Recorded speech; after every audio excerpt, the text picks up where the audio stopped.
How to verify Sendwave account. Download and open the Sendwave app from the Google Play Store or Apple App Store on your phone. Create your account by entering your full name, email address, and active mobile number.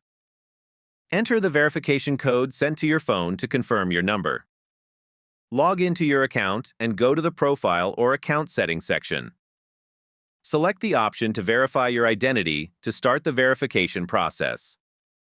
Upload a clear photo of your government-issued ID, such as a passport or national ID card.